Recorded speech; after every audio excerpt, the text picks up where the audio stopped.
So today we've got another exciting forum discussion. In a previous video, we were talking about how to write the best CV. But of course, now we've written the best CV, the next thing, we get offered an interview. It's very exciting, but it can also be a bit scary. So what I've done is I've brought back our panel of experts to talk about what to do and what to say when we are in this scary situation of actually having an interview. So first of all, let's start with our introductions. So if you don't know everyone, I'll go around and you can all introduce yourselves and tell the viewers a little bit about who you are. So Rachel, maybe we can start with you. Okay, hi everybody. My name's Rachel Stallard. I am a house manager, estate manager with 29 years experience. I've worked all over the world. I've interviewed lots of people and I've been interviewed many times myself. And yes, so let's talk about interviews. Fantastic. Okay, so Philippa, what about yourself? Hi, I'm Philippa Smith. I am the founder and MD of Silver Swan Recruitment. We are a recruitment agency specialising in private staffing based in London, and we have an office in Dubai. And yeah, obviously the nature of recruitment is we are registering candidates all day long and helping them find work. And the interview process is an unavoidable, massive step in our process. So we like to think that we're able to support our candidates with their interview process. So hopefully got some good tips for you for today. Fantastic. And Chloe, I'm doing all the ladies first today. Chloe. Hi, I'm Chloe Deakins. I live over in Dubai. I have a 10-year plus career as a private office manager for a family, high net worth individual. I probably don't have as much interview experience as anyone else, but I did do some during that tenure and I have been interviewed a few times myself. So looking forward to chipping in where I can. And of course, last but never least, Julius. Well, welcome everybody.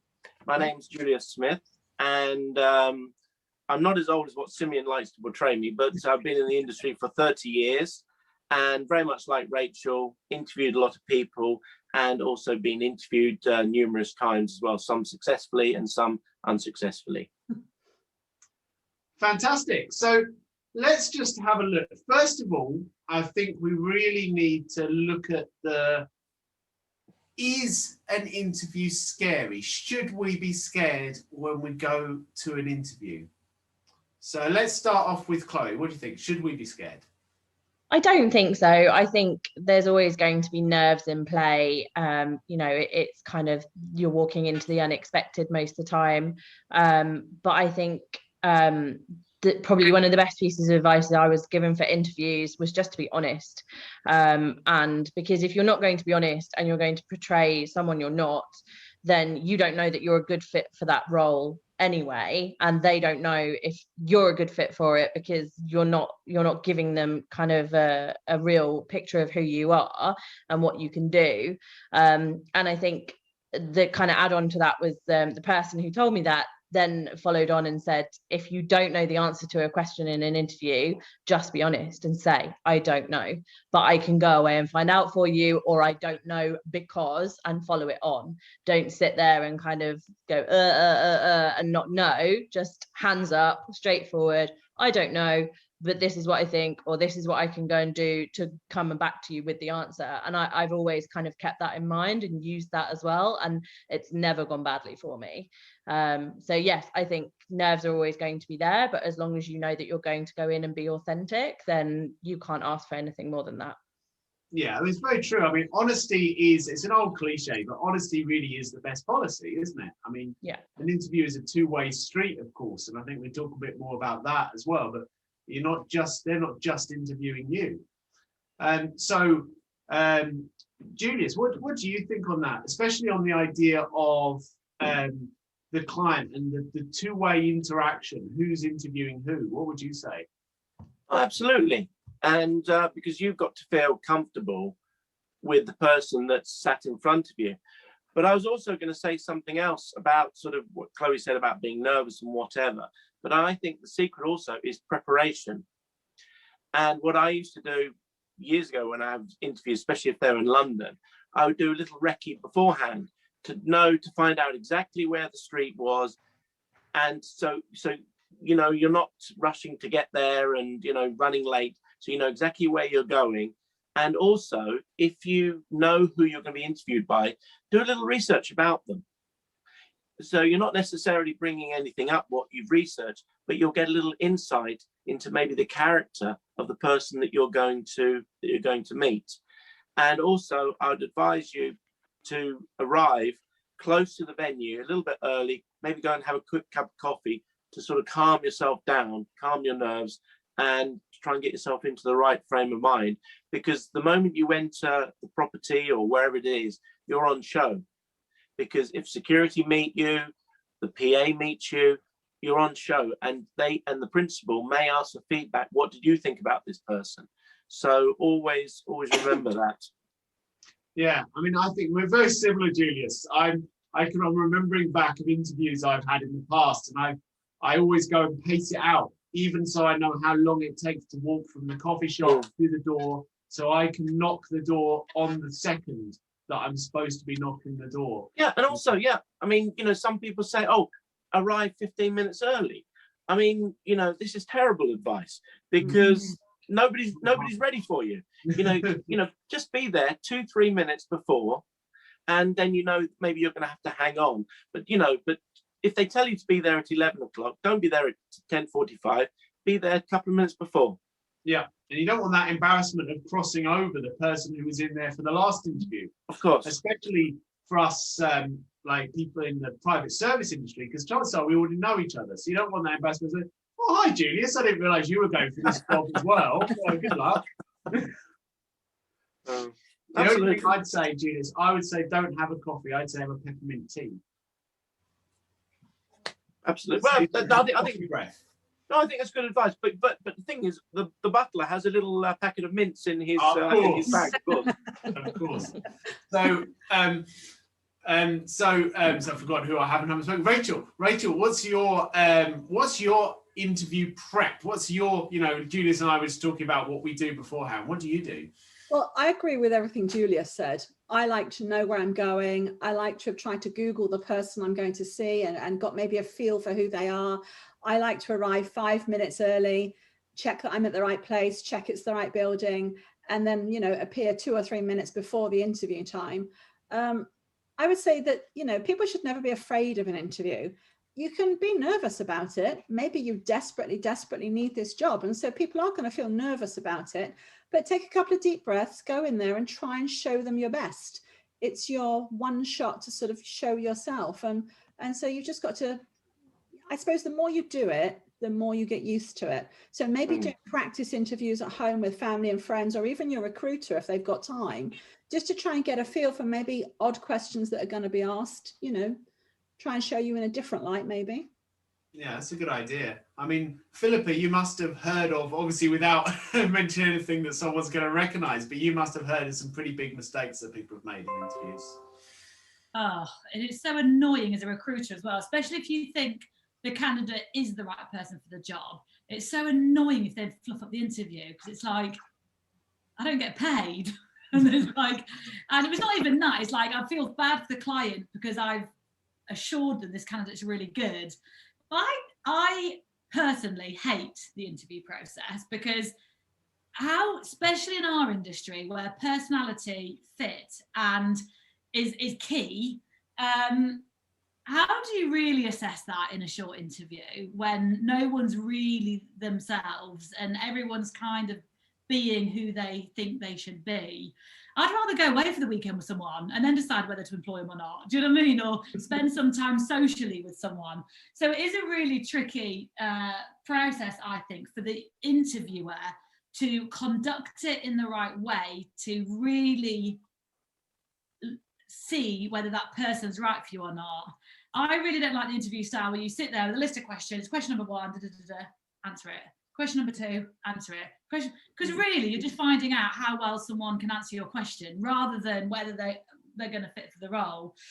So I personally hate interviews. As an interviewer, I am incredibly relaxed and informal, and I prepare a lot as an interviewer, and but mainly just try and really get to know the person.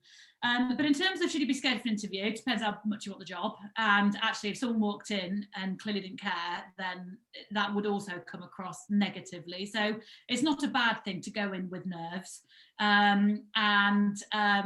but just use them to your advantage. And exactly what the others have said, prep is absolutely key, because the more prepared you are, the more relaxed you'll be, etc., etc.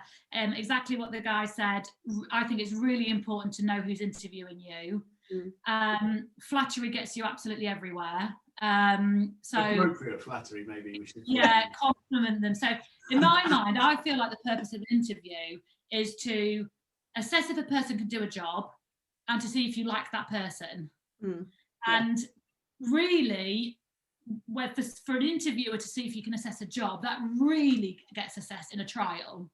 All they can do at that stage to assess if you can do the job is sort of like talk about your previous experiences. So for you to be able to assure that you can do the job, you just need to really understand your previous experiences and be able to talk about that really eloquently and detailed as well. It'd be so obvious if you haven't done what you've said you've done. So you need to really know your CV and be really able to demonstrate, some of the key duties you're going to be required to do. But I think the most important part of an interview, especially the first stage interview, is, do you like each other? Really? Are you likable? Does the interviewer like you? And actually, I think we touched on it very briefly before, the interviewer is being interviewed as well. I'm actually really nervous when I do interviews for people who want to come work for me, especially if I really want them to come work for me, because I want them to like me and I want them to want my job. And so I'm super prepared for interviews for people that I want to come work for me.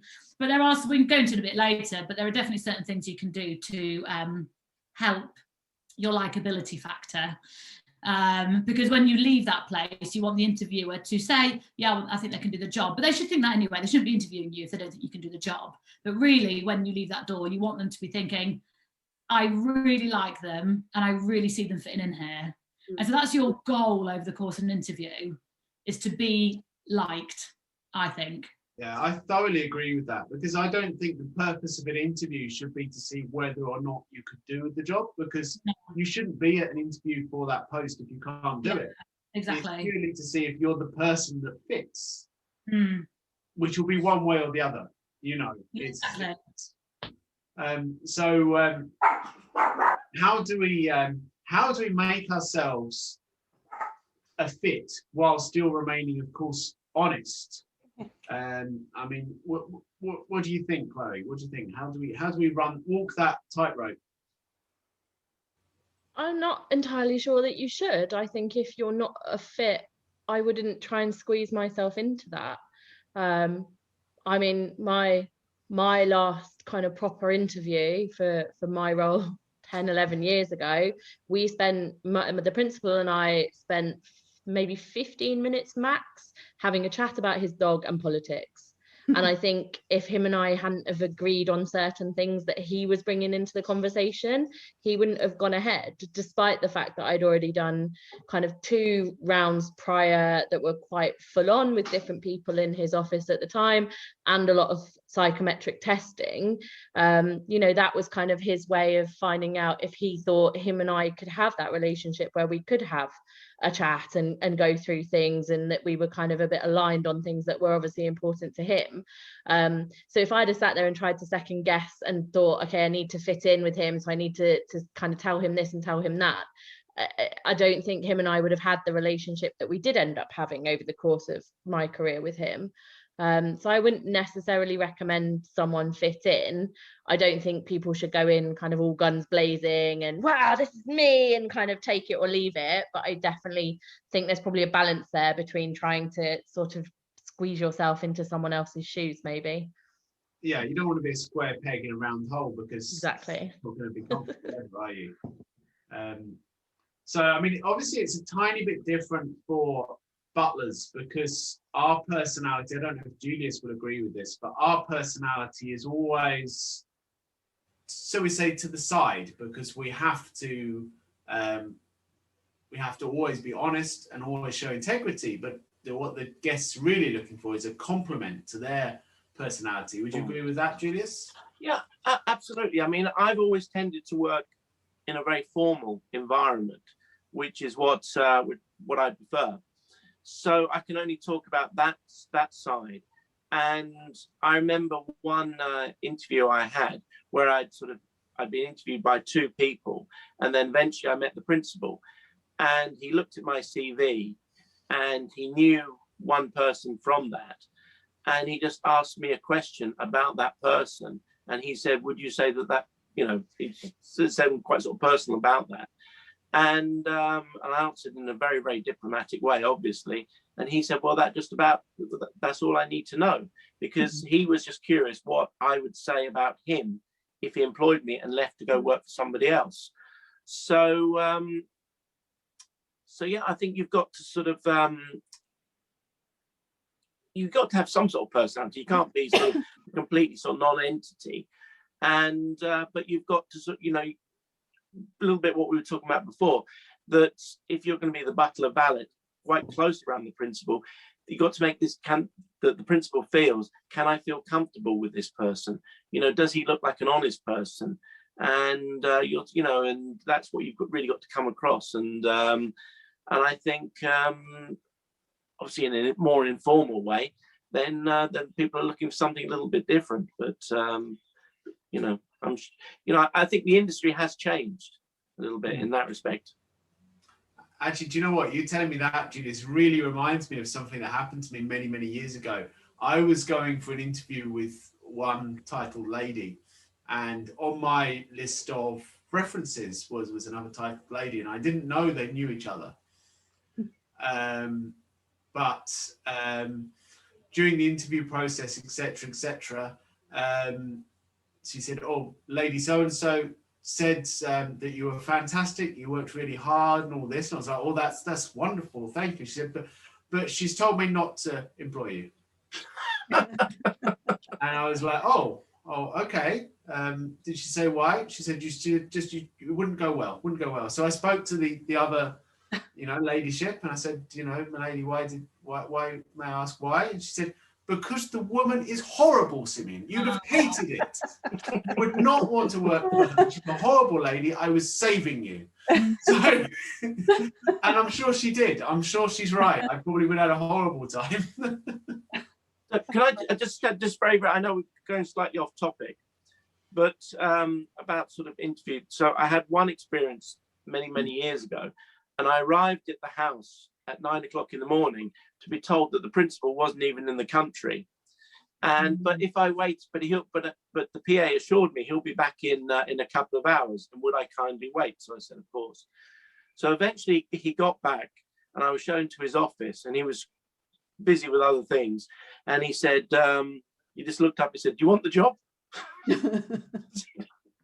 I said, well, there's a few things to think about. He said, well, go away and think about it and let me know. And I thought, well, actually, that's probably the best interview you could have, really. Mm-hmm.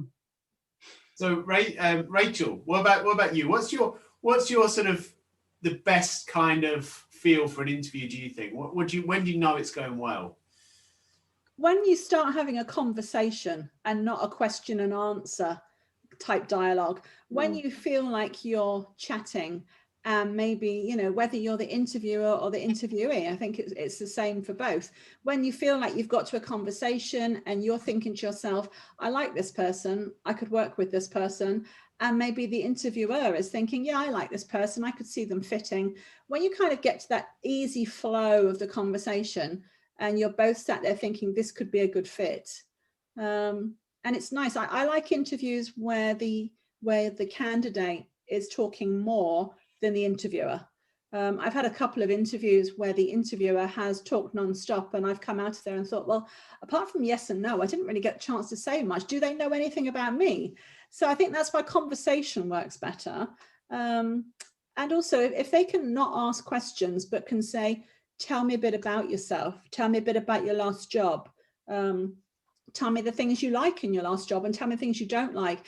And it prompts you more to talk rather than give quite simple structured sentences. And I think you get, not only do you get the information, but you get a better feel for each other too. Yeah, I definitely agree with that. So what do you think about I think that there's certain rules for interview. Oh. For example, I'd say unless you're wanting to be a salesman, don't wear a red tie, don't wear brown shoes, don't put out your hand for a hand. I mean, obviously we don't shake hands anymore anyway, but back in the day we did. You never put your hand out, wait for them to offer. All these kind of things. You don't sit until you're told to sit. You know, these would all be, to me, would be the rules. But are they outdated, or is that still the case? I don't think they're outdated. I think they're just a common courtesy, most of them. They're politeness and they're showing respect. I actually interviewed a girl where she lit up a cigarette in an interview. It was kind of a no-no, and I was so shocked that she had thought it was perfectly okay to do. I must have shown it on my face, because after about 2 seconds of her lighting this cigarette, she looked at me and went, "Oh, is it okay to smoke?" And I went, "Well, actually, it's not at all. You are in an interview." And she said, "Yes, I know, but I'm nervous and it helps me." And I said, "Well, go outside and have the cigarette and let's start again." And I was stunned for the rest of the interview. I couldn't focus properly. And needless to say, she didn't get the job. You shouldn't even have a cigarette before your interview. No. Well, Like, exactly. don't smell. Not in our industry. Like, manage somehow without, or shower, quick fag, shower, change, teeth, whatever. But if someone walked in and stunk of fags, I wouldn't employ them. I hate getting in taxis that stink of fags. I'm just not a smoker, but I just think in this day and age, in this industry, there's not going to be any private environment where you smell of cigarettes is going to be acceptable. Oh God, yeah. May I ask you a quick question, Philippa? Do you advise your applicants when they go for an interview to take a copy of their CV with them? Yeah. Yeah. Always. It's old school, but yeah. Because go on. I was going to say sometimes, because your CV is different from what sometimes they get a copy of what the agency has prepared for them, and then your CV is different from. Well, firstly, I hate agencies that change CVs. Firstly, if we think an amendment to a CV is suitable, we'll ask the candidate to do it, because it needs to still be written by the candidate. If we were in a rush and we had minutes and I made something ever so slight, I would make sure I would get the candidate to okay the CV and the changes I've made before I sent it. Firstly, I'm not doing a bloody job for them. Like, I'm not rewriting candidate CVs for them. I think it's really, really, really unfair on a candidate to turn to an interview and be caught off guard, realising halfway through that they've got different copies of the CV. You're just screwing over the candidate's chances of having a good interview. I think that's so unfair. There's loads I could say about this, but in terms of I think there are things you can do to help yourself be liked. Firstly, like Chloe said, you definitely have to be yourself in an interview. There's no point trying fake common ground between you and the interviewer. It's either there or it's not. And a bit like Rachel said, I think your interview's going well when you find common ground, and when you. Chloe touched on it as well with when she had a good interview. The minute you have found common ground and you just have things in common, you're getting it really well. Your interview's going quite well. You might not be right for the job still, bear in mind. You're building good rapport with the interviewer. There's a really good book I'd recommend you read called How to Win Friends and Influence People. And it's actually a really easy, some books are a bit of a chore. This is a really easy book. And there's really like key takeaways in there. I read it years ago, I still remember things like talk highly of the people you've worked with before, or talk highly of the people that you surround yourself with. If you haven't got anything nice to say about somebody, it's just, there's no point. Absolutely. Sat there putting someone down trying to be funny. I'd respect you more for saying nothing or finding something nice to say about them, but talk highly about the people you worked with before. Talk highly about the interviewer, show interest in the interviewer. I'd be interested in how long have you been in your role for? What do you enjoy about working here? How do you find it being for you? Like, what's it done for your career? Like, give the interviewer an opportunity to big themselves up a little bit. They'll enjoy that. Definitely in terms of, I've got more advice for the interviewer, to be fair, than the interviewee. But yeah, for the interviewer, you've got 2 ears and 1 mouth, and you should use them in that ratio. So let the interviewee talk. Yeah.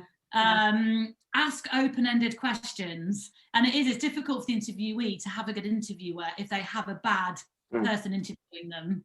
Yeah. There are certain skills as an interviewer that you should seek out before your interviews. But yeah, how to win friends and influence people. And so as an interviewee, totally be yourself and all the rest. But yeah, compliment the people that worked before. Be proud of what you do. Show passion, show interest in what you're applying for. Compliment the position. This position sounds fantastic. You know, this is exactly the kind of thing that I'm looking for. It will make them feel good about their job, even if it's a crap job and you're desperate for whatever. You know, compliment the family. I always say to somebody, if I'm just connected to somebody online, the first thing I'll say is, I've heard great things about you. I've probably never heard about them before. I've probably never even heard of them. But if you open a conversation with a stranger with, I've only heard good things about you. Hang on, I remember you saying that about me. Wait a second. would have said it to you. It just sets conversations off warmly, I think. Remember someone's name. Like, I even remember this. If I'm on the phone, if I'm on the phone to the bank and they answer and it's Sharon or whatever, I'll purposely throughout the conversation refer to her by her name. And when I leave the conversation, I'll say, thank you so much, Sharon, it's been ever so useful. And when people do it to me, like, it takes you back a little bit at the end of the conversation that someone's remembered your name. And it's all these little things that you can do that take no effort, that just puts things on a slightly more positive edge for you. But yeah, this book, How to Win Friends and Influence People, I'd recommend reading that for an interview because it's really useful. But yeah, I do think that there are things that you can do. I think it's very important to do all you can in the interview to be liked without faking it. Yeah, and I think it's also really important to use positive language. Like, don't say no problem, say my pleasure, you know, that kind of thing. Only use positive words because it actually changes people's mindset. And the other thing that's a bit of a hobby of mine is non-verbal communication. You know, if you study non-verbal communication, you'll be able to understand if someone's getting bored. You know, when someone's looking at the floor over there, they're getting bored. They're not listening to you. Change your tone, change the way you're speaking, change what you're talking about. Make yourself interesting, because to be fair, you're a shop window, I think, in an interview.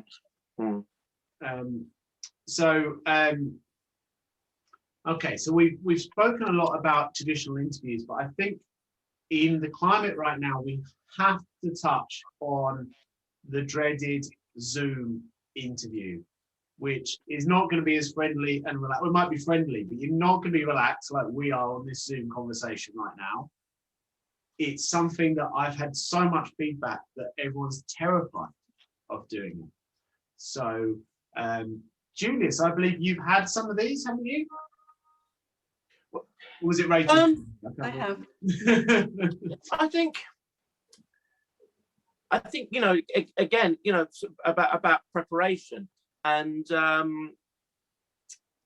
you know, make sure that, you know, you're in there early. You know, for example, you know, obviously today the camera wasn't in the right position, but have everything set up early. Make sure, you know, that, you know, dress smart, even though you may not be presently there. You know, forget the fact you're at home, and also, you know, just I think, you know, think about in fact that you are in front of the person, and project yourself, and I think it was Philippa said, you know, practice. You know, just you know, you can, you know, somebody, your partner could ask you a question and practice talking to the camera. You know, feeling comfortable, and you know, don't pretend to be something you're not. You know, and also with this whole lockdown, we've seen a lot of people being interviewed on television. Pick up some tips from them, how they do it. Some of these actors, they're fantastic. How they come across so natural, and you know, everything's out there. You can go on YouTube. You can find out, you know, how to do the perfect Zoom interview. Yeah, you know, everything's available if people can be bothered to take the time. And so, for example, I always have like a little thing, you know, you never know, like a pen and a piece of paper, because maybe that they said, oh, can you just jot this down? It would look terrible. you then have to go off and go and find something. You know, be prepared. You know, have a glass of water if your mouth gets dry. You know, sort of little things that you could, you know, preparation. Yeah, 100% with you there. It's all about the preparation. It's all about having those things, making sure your tech's actually working, making sure you've got a neutral background, or at least a reasonably neutral background. Don't have loads of rubbish behind you. Don't have a mess, because that's not going to say what you want to say about yourself. Make sure you're dressed smartly. Probably not as eccentric as I'm dressed today. I just felt like it, but I'm not being interviewed. I think also as well, like, bear in mind that you're on a level playing field with everybody else that's being interviewed. So whilst you may feel that you're not at your strongest on a Zoom video, like everybody else on the Zoom video, it's not like they're interviewing 4 people in person, you on Zoom, so you're at a disadvantage. Like, you're all the same. And so it's just, I'd just prepare for it exactly as you'd prepare for a normal interview. And it is just practice. You'll hate seeing yourself on screen initially, so you do it again. The benefit you've got to Zoom interviews, you can record yourself prior practicing. You can't do that if you're trying to practice for a face-to-face interview. Get yourself on camera, get yourself being recorded, see how you come across, make adjustments. You probably don't smile enough, and you probably don't look relaxed enough, but you can practice actually more effectively on a Zoom video than you can in a real video. And also suck it up. We haven't got a choice at the end of it, unfortunately. Like, there's no point moaning about it. You may as well just try and get the best as you can at it. Yeah, I'd recommend recording yourself and playing it back. See what you're doing with your hands. Do you mess them about loads, or do you keep them very still? What do you do? Because you can't see yourself, that's the thing. But recording, they can look it back. So Rachel, you've done some of these, haven't you? You've done some Zoom interviews. How was it? How did it feel? The first one was honestly horrendous. I couldn't focus on what the chat was saying because I was so busy looking at me and thinking, God, I look awful. My hair looks a weird color on camera. My voice sounds echoey. There's a time delay. We're talking over each other. And then I would think, oh, he just asked a question. What the hell did he say? And I was just a mess. And at the end of it, I had to say to him, look, this has been an interview, and I have to say it's my first Zoom interview, and I'm sorry, but that was a disaster for me. I didn't feel relaxed. I don't feel I was concentrating properly or able to answer you with as much enthusiasm as I really would have liked. And he was really, really nice and said, don't worry. He said, it's the first time I've interviewed somebody like this. He said, and I felt the same. He said, why don't we just do it all over again tomorrow? And we did. And because we had met once the day before, the interview the next day was perfect. It just went really easily. At the end of it, we both decided it wasn't the right fit for either of us, but the interview itself went well, that we were able to chat and relax and talk about the job and about the different things and about what I could bring to the job. And although the decision at the end, we both agreed it wasn't right, I felt that the interview was really good. And then going into the next interview that you get on Zoom, you think, well, I've had the worst. It can't get any worse than that. So I would definitely recommend, if you've got Zoom one of your friends and say, you know, grill me about something or just talk to me. And you get used to seeing yourself on camera. You feel more relaxed with how your voice sounds. You get to recognize there's that tiny time difference and to give a pause, and it helps. Yeah, I think that's really good advice. You know, practice, feel relaxed, because it is new to us. And I think it's not going to go away, because even when we don't have to worry about, you know, pandemic things, I think now people have just got used to the fact, like Julius was saying that before he had a client that flew all the way, changed countries to interview. Now I think clients are just going to say, well, I don't need to, I'll just do it via Zoom. Our face-to-face meeting might not even happen, or might happen much, much later.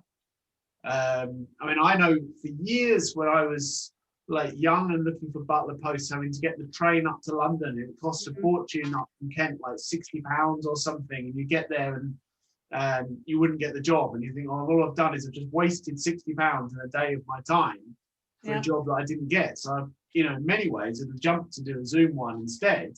But you know, I suppose, a slight side issue. I think all first interviews should be Zoom, and maybe only second interviews should be in person, you know, because the first interview is really getting to find out something about the person, and you can do that over Zoom. There's no need for travel. I mean, obviously with COVID, we're trying not to, but even the expenses and the time it takes for both parties. So yeah, maybe first interviews should all go down the Zoom route these days. I know it's going to make me sound very, very old-fashioned, but years ago, when you went for an interview, the first thing the principal would say, "Do you have any expenses?" And by the time you left, you'd sort of give your little your train ticket or whatever it was, and there would be a secretary or PA. She'd have a little envelope with what, you know, with the money, and I always thought, you know, that was just so nice that, that some, you know, that and I've always still do that. If I work with someone, I reimburse them because they've taken the time, you know, as Simeon said, he's come up from Kent. You know, why not reimburse them for something? And that also, if you really want this person, great that they know that this is going to be looked after. But even if they don't, they may go away and say, you know what, I didn't get the job. But they talk about that person or the house in a very positive light, because it's all about also looking after the principal's interest as well. Yeah, that's really nice. Yeah, yeah, sometimes happens, doesn't always happen. I think less and less now. People are just sort of expecting you to lump it, but maybe that's a difference. It's interview etiquette from the interviewer might be another thing to look at. There's another thing that's you know, very important, is that you get the right information and that you use the right agency, and one that's going to support you if you're using an agency. I know we've obviously got one recruiter on the call today, so we see how good they can be, but they're not all so good. I remember once many years ago turning up for an interview. I got to the door, rung the door. This was in where were we, Knightsbridge, I think, and the person said, "Hi, who are you?" And I was like, "Well, I'm you know, Sue and Ross, I'm here for the interview." And they're like, "But we told the recruiter last week that we filled it in a different way and we've cancelled all the interviews." And the recruiter had never ever got back to me. So I had this huge embarrassment of turning up for an interview that wasn't even going to happen. And you reminded me of that, because they did offer me expenses. They said, "Oh, you know, do you need? Have you had the train or anything to get in?" I hadn't. I just walked around the corner. But you know, you have to make sure you get the right people supporting you in these situations. Yeah, So, there's nothing more unfair. There's nothing more unfair, I don't think, in an interview than having a unprepared or untrained interviewer. It's not giving the interviewee the opportunity they deserve, and it's hard to coach an interviewer prior to them interviewing your own candidate, because it kind of looks like you're sort of meddling a little bit. But yeah, that's brutal. That is, turning up and not expecting you. Philippa, may I ask a question? Have you noticed nowadays that a lot of families are also using consultants, that they're bringing things, so, and the consultants then coming to you saying, "We have a vacancy for this family," and the consultants then getting involved in the whole interview process, even sitting in the interview and sort of, you know, you've got to convince him as much as you have the family. Yeah, and it's just so annoying. And like wealth management companies as well. Like family office is fine, because obviously they've worked with the family. But yeah, when you've got people that you're involved in the recruitment process, they've got absolutely not going to have any involvement in this person's employment whatsoever. It's really odd, like really odd. And I think that the consultants will say to the family, "With our involvement, we manage everything and we make sure that at the end of it, you've got everything that you need." But are they the right people to manage everything? Do they even know the family very well? They may have just been appointed. Like, no, it's just yet another obstacle that's probably going to make things fail. The best person for us to work with isn't the principal, it's the senior house manager. That's when I think about our agency, when I think about our clients and who relationships that I'm trying to nurture and the growth I'm looking for, it's not the principals I'm targeting, it's not the principals I'm trying to build a relationship with, it's the senior house managers. And I'm not trying to sell to, I also hate the term selling, I'm not trying to sell to house managers, I'm trying to support the house managers with the recruitment side of their job and act as provide the consultancy service. Recruitment's become very transactional, a lot of agencies, whereas I want a butler, here's a butler. I don't think it should be like that. It should be very consultative, and I should really know the house manager ever so well and know what their pain points are and support them and provide them with training and the advice and the guidance and just have that relationship. Yes. So I'd quite like, I got to get to a point where the house manager simply has to say to me, I'm having problems with the butler, or I need a new butler, and that's literally all they need to say to me. And then a week later they've got 3 interviews, and that's literally what it should be. But yeah, and also working with principals ever so difficult doing recruitment, because the principal often doesn't know what they want, or they think they know what they want, and then you send that person and that person's not what they want, or the house manager will meet them and be like, that's not what we want. The principals are often fairly deluded as to the skills that are required to work for them effectively. The best person, the best placed person to manage the recruitment and manage the interview process is the person that works most closely with the principal. Absolutely. Not an external bloody consultant or whatever. Great. Well, I think I hope that's been helpful. So I'm conscious that everyone has lots of things they need to do with their days, a group of busy people. So maybe I can ask you for your summing up thought. Maybe what's your one tip that's going to help people get their dream job? So let's just cycle through everyone. So Chloe, let's start with you. What's your one tip? One tip, just to be authentic. Because you may think it's your dream job, but if you walk in and you have to try and be someone else to get it, then it's not. So just be you. Yeah. Very good, Chloe. Thank you. So Rachel, what about yourself? It's hard to come up with anything other than what Chloe said. Try and see in the interview if you think you could fit in there and you would be happy there. If you get a chance to talk to any of other staff, that's great. You need to find out if you would be happy there and if it's somewhere you'd really want to stay. Nobody wants to be working somewhere where it's a revolving door of staff every couple of months. So yeah, try and have a good chat with people and see if it fits your place. You're going to be happy. Very good, excellent. So Philippa? I echo both of that. Also, be easy to interview. I've done some interviews and I've come out of it and I'm like, oh my God, that was hard work. I'm knackered as an interviewer. And if I'm finding you hard to interview, then that's not going to work. So be easy to interview. Elaborate with your answers. Don't give me one, but give me more than I'm expecting in your answers. Make my job interviewing you as easy as possible, is my advice. And that will come with your preparation. The more prepared you are, the easier you will be to interview. And yeah, like Chloe said, 100% be yourself. You will not get through even a day trial if you weren't yourself an interview. Yeah, very good, brilliant. So Julius? I was actually going to say preparation, but Philippa sort of stole that on me. But I would actually say appearance.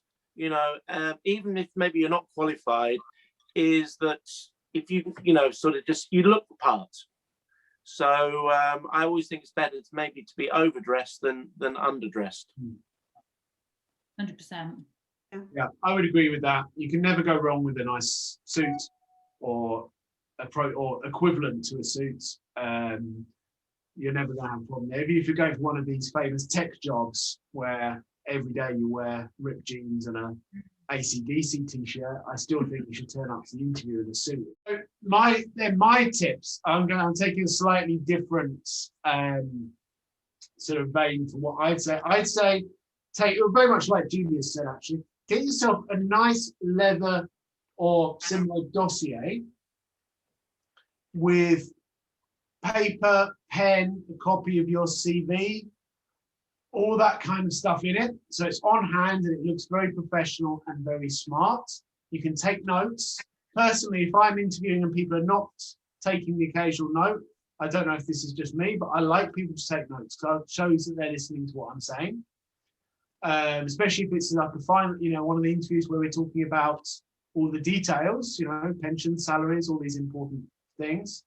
And put a thermal vest on. It's going to be my big tip. Because I'll tell you why, often, especially if you're going to a big stately home or something like that for an interview, it's blooming freezing. And if you're all cold like this, you're going to look nervous. If you're all shaky like that, you're going to put a thermal vest on, and then you'll be like, oh, I'm so warm and relaxed. You're going to get people messaging you now saying that they've been sweating in interviews and it's all your fault. Yeah, exactly. It's so hot. Fainting from overheating in an interview. Well, in that case, like I say, dress really coolly. If you guys have all still got a couple of minutes, I was going to ask what the best thing you'd been told in an interview was, an answer to an interview question or something an interviewer had said. Oh, good one. I've got a couple of good ones that kind of stopped me in my tracks when I was interviewing candidates. So one was for a fairly junior PA/assistant role, and I asked the girl why she wanted the job, and she very bluntly said, "I've always wanted to travel on a private aeroplane." After I caught my breath, I said, well, I've been here 8 years and I still haven't had that pleasure, so I think maybe this is not going forward anywhere. And then when I was interviewing for my replacement when I was pregnant and then about to leave on maternity leave, the girl asked me why I was leaving or why I was looking for a replacement. So I very honestly said, it's a very full-on role. It's 24/7 on call. There's a lot of travel. I don't feel that I'm going to be able to do that with a newborn baby, and I don't really want to prioritize one over the other. So, it's just maybe time for me to take a step back. To which she replied and said, well, I'd be able to do both, so that won't be a problem. Wow.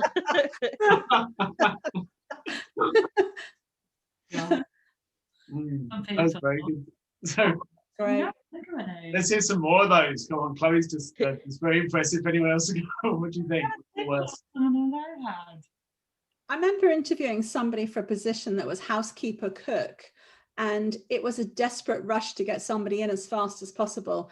And agents were sending us loads and loads of CVs. And my boss insisted on us interviewing about 20 people. And I remember one young girl, and I asked her, what sort of things do you cook? And she said very proudly, I can do fried eggs. And I remember saying, okay, and what else do you cook? Thinking that eggs are a speciality. And I was thinking, well, what's so special about a fried egg? And it transpired in the conversation, it was all she could cook. And when I said, what, you really mean nothing else? And she said, no, and I only learned that last week. And I remember sitting there thinking, right, okay, we're going to have fried eggs, breakfast, lunch and dinner, but they're going to be really good fried eggs because it's all she can do. So yeah, it's sometimes what they say can shock you in your chair. Yeah, Philippa, you got one? I can't think of anything super funny. I'm always shocked by, we touched on it earlier about talk highly of people you've worked with. It always surprises me how people don't do that. People can be very quick to slag off people they've worked with and their previous employers. One reason why I'm super relaxed and informal is because I get to see people mirror you, don't they? So if I'm really relaxed and really informal, the interviewee will often relax very informally too. And it's surprising how many swear when they're in that state and they're feeling like that. I've had people that swear loads in interviews. And I'm glad, because I want to see them when they're not in interview mode and how they actually speak. But I can't think of anything particularly funny. There would have been loads, I'm sure. Yeah. But I don't day to day don't personally interview tons of people now. I'm sort of stepped away a little bit from it now. But yeah, it's still shocking. The amount of people that swear in interviews, the amount of people that will very quickly talk poorly of people they used to work with. I don't know how they think that's going to get them very far. does always surprise me how many people don't turn their phone off in an interview, and you're interviewing them and all of a sudden their phone goes, and most of them look embarrassed and switch it off. But there's always one or two that answer it and say, I'm in an interview now, I'll call you back. And they say, oh, sorry about that. Yeah, you know, switch your phone off before you go in. Yeah. I remember being really surprised once when I went for an interview, and the interviewer, who was the sort of, I guess she was the house manager or maybe PA, I'm not even entirely sure, just started ranting about the boss. Just started saying, oh, do you know, he's a nightmare, he keeps changing his mind, he's horrible to work for, and all this kind of thing. I'm like, right, I'm just going to get my coat. And, you know, it was absolutely crazy. I couldn't believe it. Julius, have you got any? Well, a little bit similar to what you're saying. When I first started out, I went to this very sort of formal house, a fully staffed house, and they told me to wait in the staff room at various times. You know how it is. Sometimes your appointment's supposed to be at 11, but you're still sitting there at 1 o'clock. And at various points, various different staff were coming through and saying, you don't want to come and work here. You don't want to come and work here. So, you know, it can go very wrong, can't it? I mean, I remember going for one, you know, you're saying about how what you really get to tell is when you do like a weekend somewhere.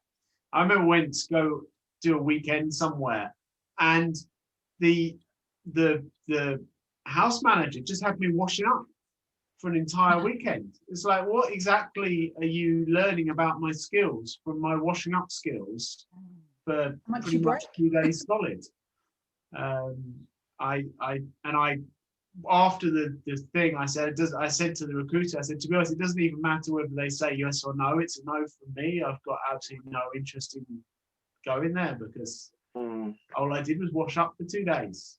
You know. That's such a bugbear of mine, is when the interviewee isn't shown any respect. So like when you were saying, Julia, like if you were sat there from 11, it's now 1, like I had an interview as a candidate, I'd have been gone. Like I think that's so rude. But Philip, I have to slightly disagree with you, because that's what I say about looking informal environment, because sometimes things come up. You know, I've arranged for haute couture fittings, and people have come in from another country to do the fitting, and you know, said to them, I'm sorry, madam, can't do it today, she'll do it tomorrow. And you then got to suddenly put them up in hotels and everything, and it's kind of something has come up. But that is the thing with service, that you know, that we're on time, but okay, if madam can't see us till 11 till 1 o'clock, so then, you know, then so be it. I think you know, I think you just have to be flexible in that respect. Yeah, maybe I've just not been exposed to it enough to be sympathetic. But I just think, well, if I'm an interviewer and the candidate is 2 hours late, that I know exactly how that's going to pan out. But then vice versa, if I'm a candidate and I turn up and no one's bothered to, I suppose if the communication's been there, and I don't know, maybe there are certain situations where it'd be okay. But I think it's important to treat the candidate with the respect that you would expect them to treat you with. I think it can be cultural too. I think in some cultures, keeping your candidate waiting is not considered bad manners. I think in this country we would consider it bad manners, but certainly, you know, there's some families that's quite normal. You wait for me because they're the more important person. I think if I turned up to an interview in this country, especially in London, and I was told I'd have to wait 2 hours, I would just say, well, look, let's reschedule, because my time's also important. You've got to have a bit of self-respect for yourself. And say, I'm worth something too. But like I said, I think there are various cultures across the world where that is the norm, and you've got to weigh up each situation and say, in that country, that's normal, that's what happens. In another country, it's not, and it's not acceptable. And so it's very much, you know, horses for courses, depending where you are. Yeah, you're totally right, Rachel, and it's definitely the culture over here. So Julius, I don't know if you were referring to someone in the UAE, because I know you've got experience here, but it's definitely here. You will wait and I will see you when I'm ready. Yeah. Regardless of having had a time confirmed however many weeks ago. But But the funny thing is, though, when you start working for this family, you realise actually it wasn't anything personal about you. That often, that even sometimes it's really important people that you know, they're just busy doing something else or whatever, and they're kept waiting. Yeah. And we even have clients in Saudi, and the client will say, yes, we will, I haven't said goodbye, yes, pass over their contact details, we'll call them tomorrow, and then we'll call them honestly in like 5 days. Yeah. And then that's totally normal. And the candidate, we have to prepare our candidates that are interviewing out in the UAE and out in the Middle East, that if they say they're going to call you tomorrow, just be available for their call at any point over the next 7 days. Yeah. It works in their favor in both directions as well, unfortunately. So you have to, if you've got time, you have to go there and sit and wait. And then my interview for my principal was, he's in the country, you need to come and meet him tomorrow. And I said, it's bank holiday weekend. It was the bank holiday August weekend. I'm in Cornwall with some friends for the weekend. I'm not due back for 2 days. And the recruiter said, look, do you want the job or not? Because you're one of 2 people he's meeting, and he's meeting them tomorrow. And I drove through the night back to London from Cornwall. And Simeon, I don't know if you remember, this was our first meeting, so no one had really prepped me. I didn't really know what was going on. I did my preparation, Julius, don't worry. I'd been and scoped out the house, got some dodgy looks because it was on a private road, figured out the walk from the coffee shop, got back to the house, and just hadn't had any interaction with anything to do in private service whatsoever. And so Simeon opened the door, very smartly dressed, suited and booted, and I just thought, okay, well, this is him. So I kind of went, hello, sir, nice to meet you. And Simeon went, I'm the butler, you come in and I'll sit you down and I'll go and get him. And I was like, oh wow, okay. I was so embarrassed. Oh, I do remember that. There are always going to be certain families and certain roles and certain households that you're willing to jump through more hoops for, because it's exactly. So I think it all depends on how you value that job and that interview process as to, you know. I think you're certainly right. I mean, at some point I might even do a little video about polychronic and monochronic cultures and how they have different perceptions on time. So there's an exciting one to wait for, but it might actually fill in some of the gaps on these things. I'm just gonna tell you all a funny story. I'm sure I'm not gonna say the lad's name, and I'm sure he won't mind me saying this, but how bad an interview can actually go. It can go really wrong. So, young lad who'd been to my Butler School, and I was trying to coach him through the interview process, etc., etc. He had an interview to go to. He was so excited about this interview. It was in a foreign country. He had to fly out for it. He was like the Energizer Bunny. He was bouncing off the walls. He was 4 hours early to the airport, left his house in the middle of the night to get to the airport, had almost no sleep, got to the departure gate, fell asleep and missed the plane. Oh no. Managed to get himself on another plane, but then of course he was late for the interview, and everything just really spiraled downhill from there because he was just so nervous from that point. But you know, so it's good to be keen, but you've got to be realistic. You've got to be realistic. Don't turn up to the airport 4 hours early if you're going to fall asleep. Good to be keen, but it's also good to be calm. Yeah, exactly. Oh, bless him, poor kid. Yeah, and needless to say, he didn't get the job, but he you know, he's a very good lad. He should have got it. How long ago did that happen to you, Simeon? That was last week. Yeah, no, but it's you've got to sort of be level-headed about it and do your best. But you can't do better than your best, so don't worry about trying. Good. So if everyone's happy, I mean, I've enjoyed that. I hope that's told people a little bit more about interviews. Are all of you happy? Absolutely. Yep. Yeah.